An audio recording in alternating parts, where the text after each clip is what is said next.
Hey all, Tom Moran here from Tom's Big Spiders. This one's going to be kind of a two-part video. The first part is way long overdue. This summer, a buddy of mine, Andrew, hooked me up with a pentaloris. I've been looking for one of these for quite some time since I went and did the You Gotta Get This collaboration with Mike Farless from KC Tarantulas, and I tried to get a couple in the interim from that. That was quite a few years ago, and things kept falling through. So I'd mentioned it somewhere. Andrew went, found me one. We went over to his house, hung out with his family for a little bit, saw his collection. It was an awesome day, and I really appreciated them opening their home to me and inviting me in. And then we got this beautiful girl that you're about to see here that was long overdue for a rehousing. I got her home. She was in a temporary container. I planned on getting her out sooner, but she ate a couple times and then went into pre-molt and buried herself. So I waited until after she molted, had a couple meals, and we're going to have the rehousing coming up. Also, I've had several people asking me for updates on the Bioactive Enclosures. I planned to do one earlier because I actually set these up in February of last year. So we're about 10 months, close to a year since I last, showed anything on them. So we'll go ahead and do a little revisitation of the Bioactive Enclosures, see how they're doing. So enough of me talking. Let's get on to seeing pentaloris and then some wonderfully potted enclosures. All right, so we're about to rehouse my pentaloris, or Guatemalan tiger rump. I got this one this summer, and this video is long overdue. A buddy of mine, Andrew, saw that I had not yet picked up a tiger rump or a pentaloris and said he could get me one. He went out of his way, ended up finding me what was a larger juvenile young adult, and I went to his house, picked it up for him, got to hang out with his family for a little bit, check out his collection. It was really an amazing day. And finally, we're going to rehouse it, because what happened is I got it home, fed it a couple times, and then it buried itself in here and molted. And you can see, I believe it's a female. I was not able to sex it. I'll get the top off this so you can see it. Unfortunately, I was not able to sex it because it chewed up its molt. But looking at the size of it and knowing how much smaller the males usually are, I believe it's female, but we will see with the next molt. Either it'll mature, it'd be a mature male, or I'll have a molt and be able to confirm that it's a female. Now, these guys, there's been some confusion about these guys. I've seen stuff online that says they're an arboreal species. I've seen people kept them arboreally. In this case, this was a stopgap container that he put it in. He got the spider, had to throw it in something and put it in here, and I was supposed to get it out of there a lot earlier than that, but I've been kind of fattening it up after the molt. And this branch here has been causing some strange mold that I don't like. So we're going to get this out of here. Sorry, girl, I hope. And then what we're going to do is try to tease her up and over. Now, this is a species that lives in forests, very moist forests, and the temperatures where they come from can drop quite a bit, so there's no extra heat needed. I try to put that in there because I have a lot of people that I start giving tarantula advice to, and they ask how to heat the enclosures. You do not need to heat the enclosure. Room temperature will be just fine. Oh, she's a nasty little girl. Wow. That almost never happens to me. All right, let me get my hand out. No, I don't want you to. No, she's not being mean about it. She's just. And these guys are fast. I've seen them pop up on beginner lists, and mine did get a couple votes when I did the beginner choice, but I see them more as an intermediate species. As a matter of fact, I'm hard at work at my intermediate or what's next video of tarantulas for those who want to gravitate towards something else, and I have this one as one that, because of the speed, as you can see, and skittishness, would make a good step up in terms of difficulty. Nope. There we go. Go straight out. All right, get ready. And ooh, just gonna touch you over there, and hopefully get some good video of them. Now, the substrate is Bioactive substrate. Been using that stuff for everything. I love it personally. I started just slowly but surely transitioning everything over to it, and now I've got just about everything on it. Whoop. And then she's going to hopefully go. What I got in here is there is a burrow. I don't know if that's showing up, but I've done a pre-burrow in here under the cork bark, giving her some plants to do some webbing, some fake leaves, real leaves, leaf litter, not fake leaves. Fake leaves are up here. Real ones are down here. And the substrate is moist. So I'm hoping what'll happen is, if you look from the side, it's kind of angled. So there's more substrate up here than down here because of the dam area, but hopefully this will allow her to dig in and have the meaty part of the substrate to construct a burrow in if she'd like, or she can do some webbing over the top. Now, so far, this one's been an amazing eater. They take things down with gusto. I've had no issues with her eating. As a matter of fact, she ate right up to the point where she buried herself for pre-molt and then molted shortly after that. So love the coloration. Cool little spider. I was supposed to get one of these years ago where I worked with Mike Farless from Casey Tarantulas, and we did a little crossover, a little collaboration where we were trying to convince each other to get a certain spider. I tried to convince him to get from Mictopus. He tried to convince me to get one of these, and he did. I was very happy with him, wanted to get one, but they kept falling through. So thank you, Andrew, for hooking me up with what I hope is this girl. I will obviously do an update once I know for absolute certain, but I believe, looking at the sizes of what they get, she's already about 3.5 inches or so. The species usually gets about 4 inches as an adult, so I'm guessing this is a female. Fingers crossed. But there we go, Davis pentaloris, D. pentaloris, Guatemalan tiger rump. All right, here's the long overdue update on some of the bioactive enclosures I set up back in February 2019. I actually planned on doing an update before then, but I've had a couple people ask about them. I honestly completely spaced it, but it's good because they've had a long time, so we can see if they were actually successful or not. I'll give you a hint. Most of them were successful, the initial ones I did at least. And these guys were sent to me, the bioactive kits were sent to me from the Bio Dude, which I absolutely love his stuff. I've continued to purchase the substrate from him and some of the additives and some of the fixings for the enclosures. So that was just a great overall experience, and I'm continuing to use them. So moving ahead, what we're going to look at here are some of the original 4 that I set up, starting off with the green bottle blue, the GBB, which is right over here. And I'm going to take the top off this one because this one is actually out and about, so you can see something more than just the cage. But there is the green bottle blue, and as you can see, copious amounts of webbing all through this.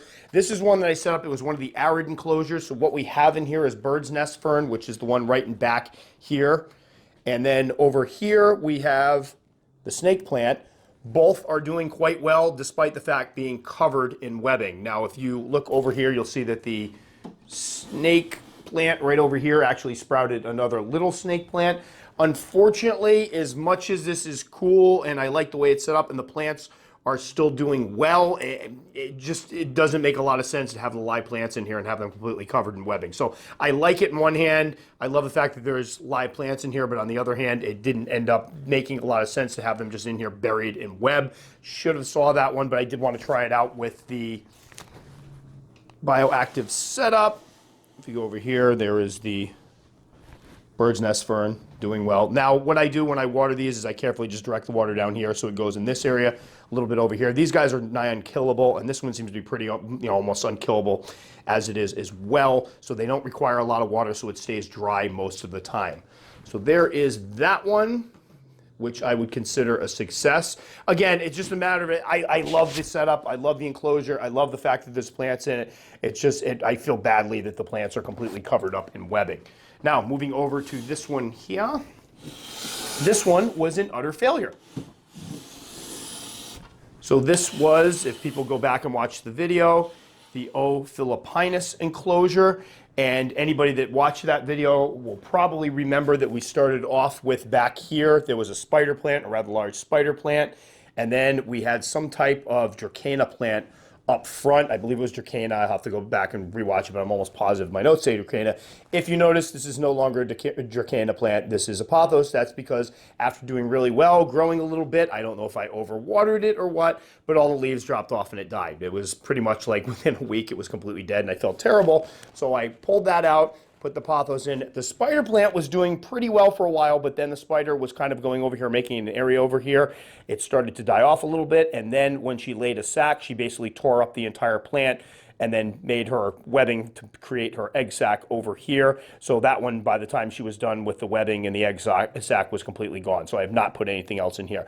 But besides that, one of the things I've noticed, I do have springtails in all the enclosures. I know that was asked to begin with, and I hadn't put springtails in some of them, but all the enclosures except for the GBB because they do require it moist. But what I found is that I haven't had any real issues with mold or anything, despite the fact that these stay rather moist. So whatever the combination of these additives that he gives you to put in here that kind of keep the bacteria and fungi levels correct, and the fact that you have the cleaner bugs in there, they seem to be doing really well, so I'm not having any issues. So again, the pothos is my favorite go-to now because I have, knock on wood, yet to be able to kill a pothos plant. They seem to do well in a variety of conditions, which is great. So next up, we have, oops, sorry guys.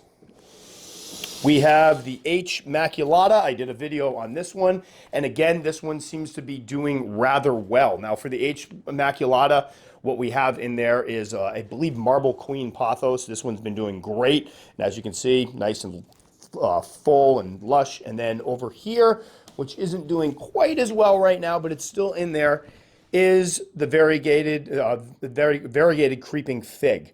And that's the one down in there, which unfortunately it seems to be, it's growing, but it's not growing great. Obviously, it's been several months. I expect to have it going snaking all over this. And I think part of the problem is the spider comes out, disturbs it. It seems to be a little more fragile than some of the other ones. But anybody that has the experience with the plants, feel free to chip in with some advice of how I can make this better. But the good news is the spider seems to be quite happy. Oh, it looks like Billy's even got it over there.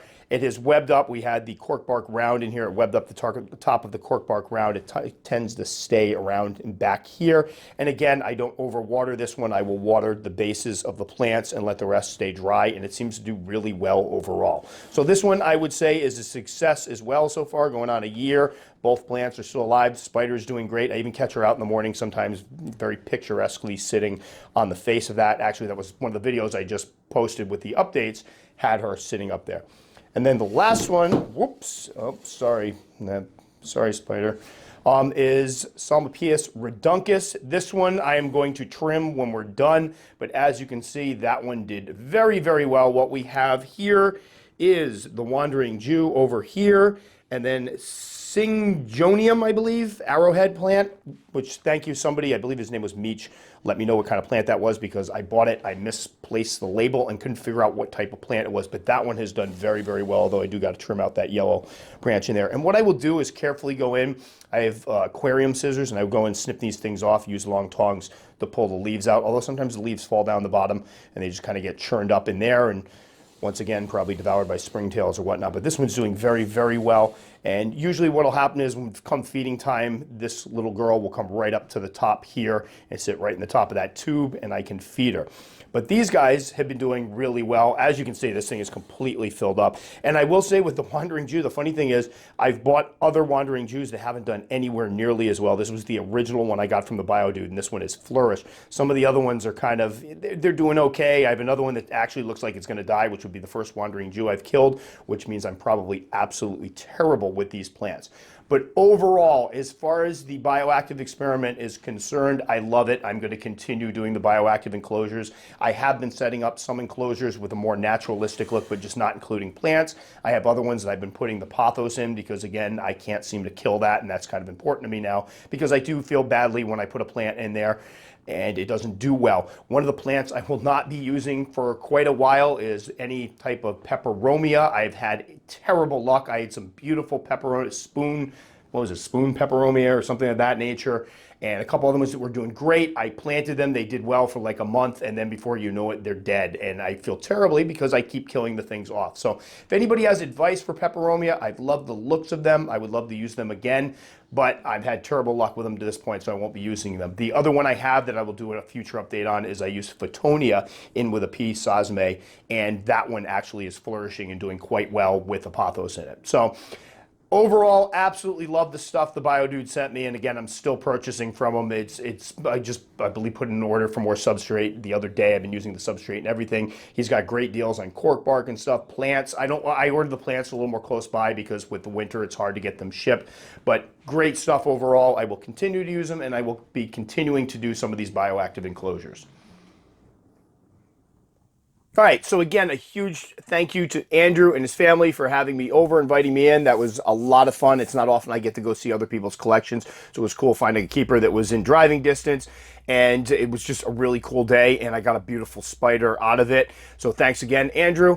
And then as for the bioactive enclosures, they've been great. I'm doing some more of them. I have put some enclosures together that I don't have the live plants in. I've been a little more selective over which species I'm going to put live plants in because I think some thought has to be given to it. But when you find a species that it works well with and you find a plant that doesn't die on you, hence I'm not using those peperomia for a little while, then it's I think an amazingly rewarding experience. I've had lots of compliments from people that come over and check them out, and they're like, wow, are these real plants in here? So overall, awesome experience. Thank you again to the Biodude for supplying me with my first setups for them, and I truly appreciate that. And again, I've kind of paid it forward by ordering several more times from him because again, the Substrate's awesome, and I'm using it in just about everything now. So that'll about do it for this one. If you've never seen one of my videos before and you want to check out a couple more, they're going to be down in here. If you liked it enough to subscribe, very much appreciated. You can click the circle circle around here. As always, I try to answer every single comment. It may take me a few days because I've been getting a lot lately. But if you comment, I'm going to answer it. And if I don't answer, please feel free to shoot one out and say, hey, you didn't answer my comment. Thanks so much for watching. We'll catch you guys next time.